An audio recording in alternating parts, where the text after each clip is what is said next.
Hello guys, welcome to Fatima Boulevard. Sakop ng bayan ng Dao, Antique.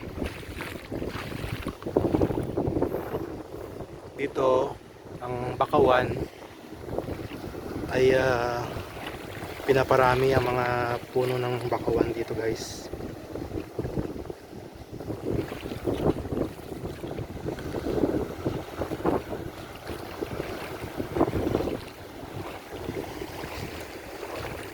Para maging nursery ng mga aquatic fishes tsaka aquatic creatures, pagpapalaki sila bago sila makapit sa palaran sa dagat. Dito muna sila nagpapalaki. Deo!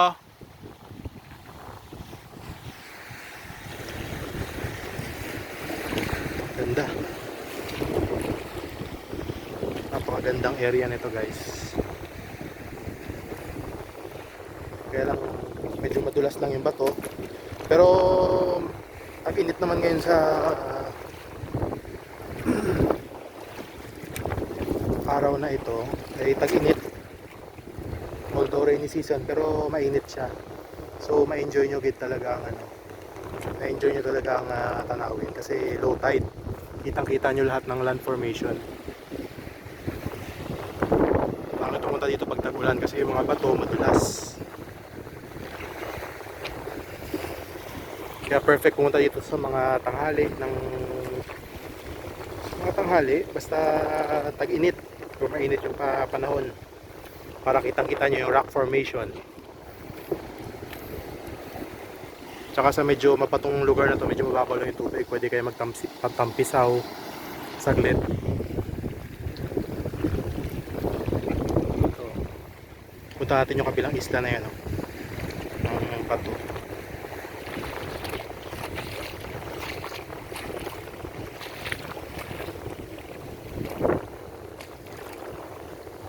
Kailangan yung tsinelas nyo pa rito medyo makapit. Mas maganda kung bagong bili para medyo makapit-kapit pa. Kasi matulis ang mga bato dito guys. Malalim o magiging marka sa inyong balat pag nagkabahay dito na tumama yung mukha nyo.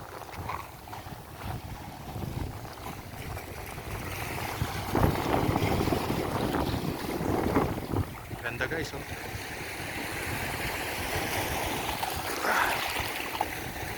Napakaganda ang tanawin.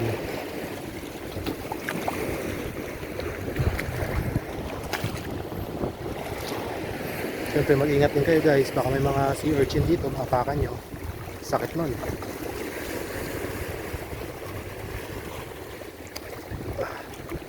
Medyo mahirap dito maniubra habang nagbablog. Ang lakas ng alon, lakas ng alon guys. Kaya yan, para may medyo malalim na part.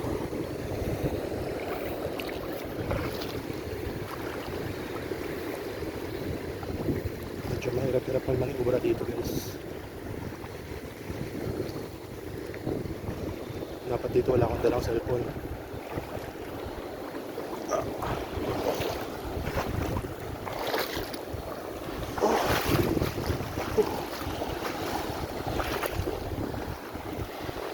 Naman guys, oh, yung mga kabundukan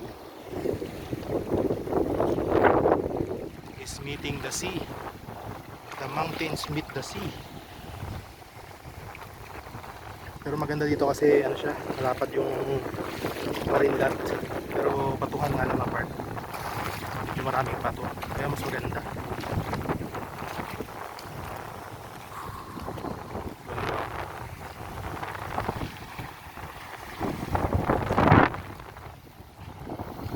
Adventure seeker, talagang perfect na.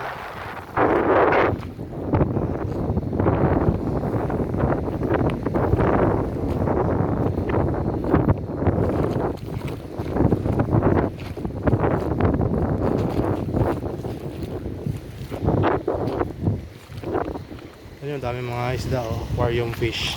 Dito siguro nanguhuli yung mga nagbibenta sa mga pet shop ng saltwater na aquarium fish. Dito sila sigurado nanguhuli ng mga ko ring aquarium fish na pwede na ibenta ng medyo may kamahalan sa mga pet shop. At least kung dito kayo didiretso, libre puhunan. Kailangan nyo nga lang tsaga na manghuli dito. Free for all to guys, free for all. Tsagaan ang panguhuli dito mga aquarium fish guys. Dito rin kayo makakita ng Nemo. You can find Nemo here guys. Dito makikita si Nemo. Si Sebastian the lobster dito rin.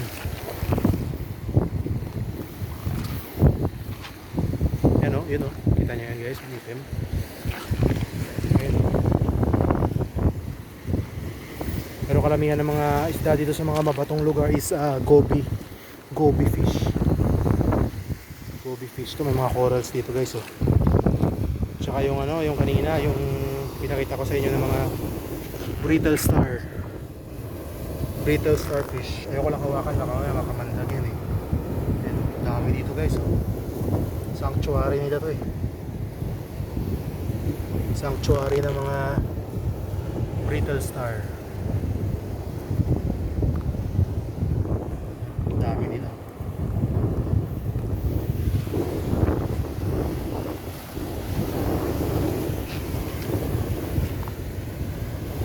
Dito sila nagpaparami. Kita niyo yung galamay guys. Galaw-galaw. See?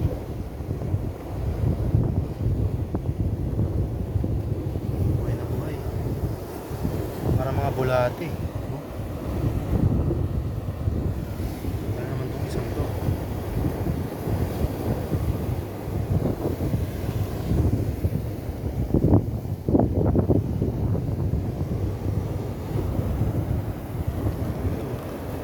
Maghahanap na ng pagkain.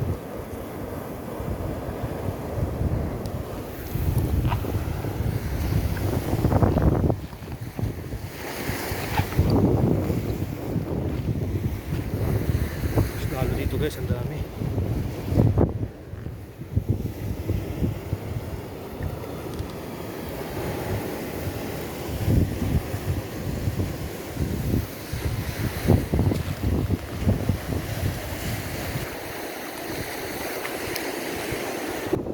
Speaking of aquarium fish guys, oh, ayan sila oh, mga aquarium fish oh. Kita nyo guys, ayan, yung mga aquarium fish na gusto nyo, ayan sila lahat oh. Lumalangoy. Kayo na lang bahala manghuli. Pero ayan sila guys oh. Oh. Ayan oh, aquarium fish for free. Pag nahuli mo, benta mo. Iba-ibang klase guys. Kita nyo? Zoom natin.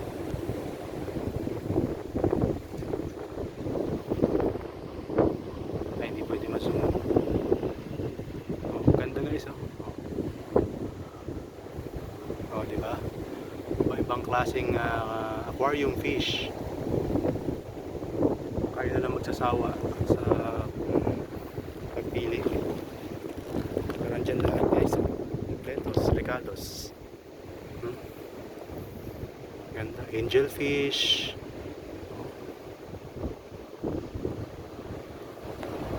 Dami. Oh. Yun nga lang ang problema, paano nyo uhulihin?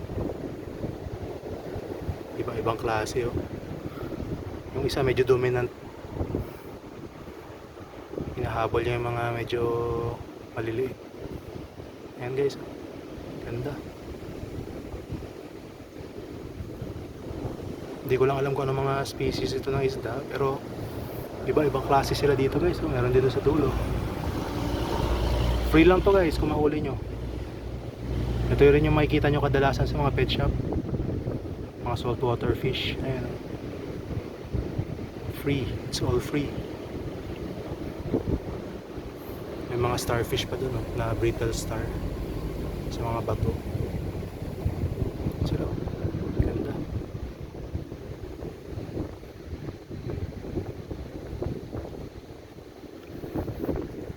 Ayun sila. Ang dami oh. Pag tinaas nyo. Ito lahat. Ayun sila lahat oh.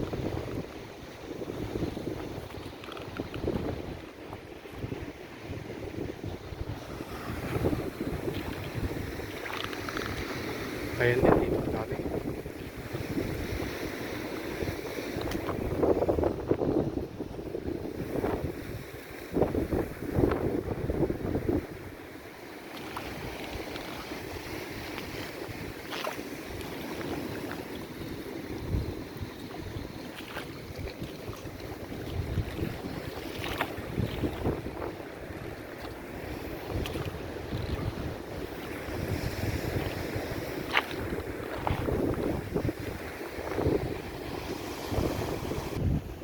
pala yung bakawan na part guys, oh. At ayan yung mga isda dito sa paligid.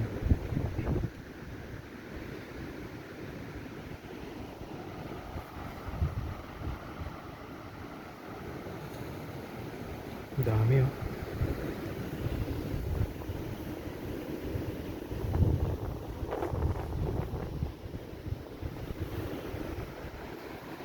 Dito nangingitlog yung mga isda kaya ang dami nila dito guys. Ito sa paanan ko. Diyan sila lahat, oh. Ayun, oh, School of Fish.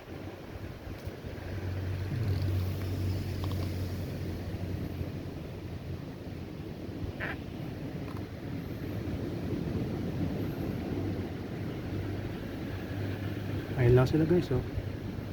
Mga nakikita nyo sa pet shop. Dito lang lahat. Libre pa.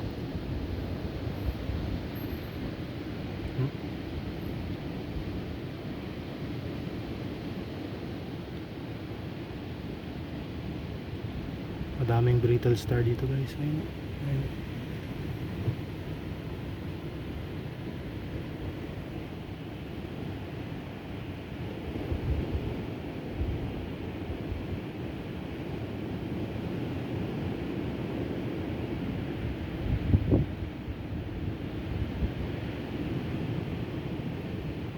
Sanctuary nila to guys.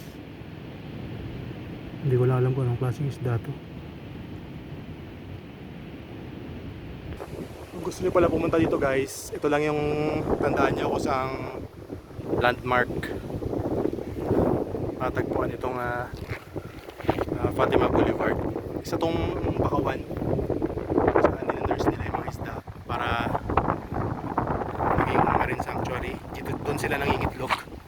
Ito yung dito kami dumaan na part. Ito. Ayan guys, oh. Madagat-dagat siya. Tapos puro bakawan. Tapos pwede kayong magano dito guys, magsilong. Luubo ako. Pwede ka sumilong dyan para hindi mainit. Tapos ito yung bakawan na part. Dito pwede mag-picnic. Yan. Asensya guys, medyo sa malalam muna natin.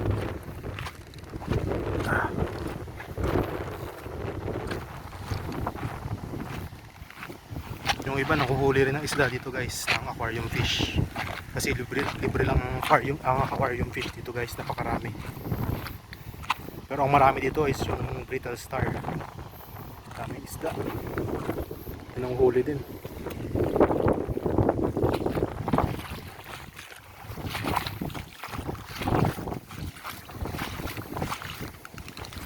Ayan guys, oh.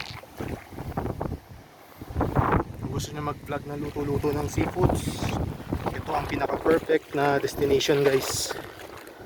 Basta siguraduhin nyo lang kung pupunta kayo dito, dapat tag-init para ma-enjoy nyo yung buong tanawin. Kasi kung tag-ulan, high tide, lubog yung mga batuhang part na ito guys. Kaya mas advisable sa akin, para sa akin, no, is tag-init, or kahit hindi tag-init basta mainit. Yun ang pinaka marirecommend ko na panahon na pagpunta dito guys. Pwede sa picnic, pwede sa adventure, pwede sa luto-luto guys. Pwede ka muli ng isda dito kung may pet shop kayo. Salt water nga lang ang available dito guys. Salt water ng mga isda. Depende sa inyo kung magkano i-ibenta. Along the road lang naman to guys. Yung kalsada, yung bundok, highway, national highway. Kasi ng mga ano dito.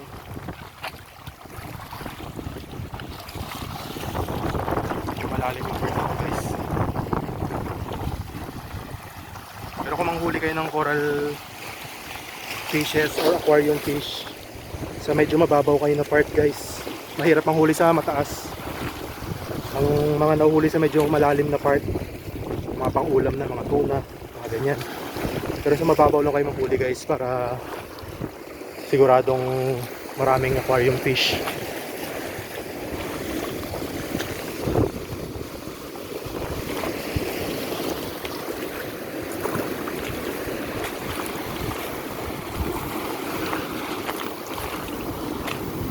Pero sa mga ganitong area, ang kalimitan dito namang makikitang isda is yung goby fish. So guys, ano tong bubula na to?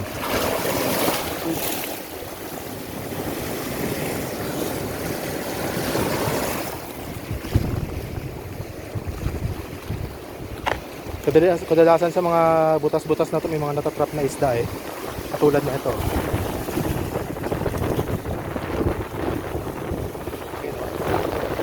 Isda na natatrap. Ito mga aquarium fish. Dami. Kaso sobrang bilis naglalangoy. Napakahirap hulihin. Pero kalimitan din mga goby fish.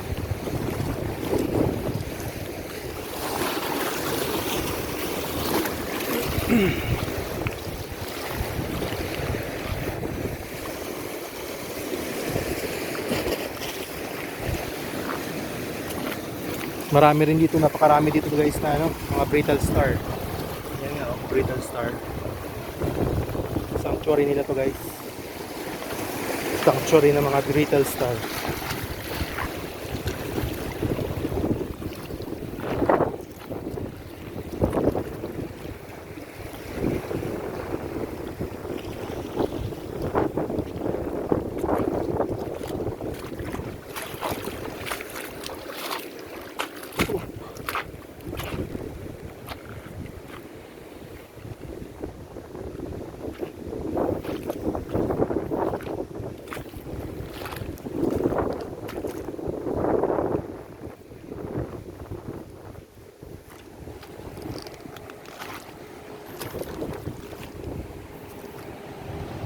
Highway sa taas guys, oh. Highway.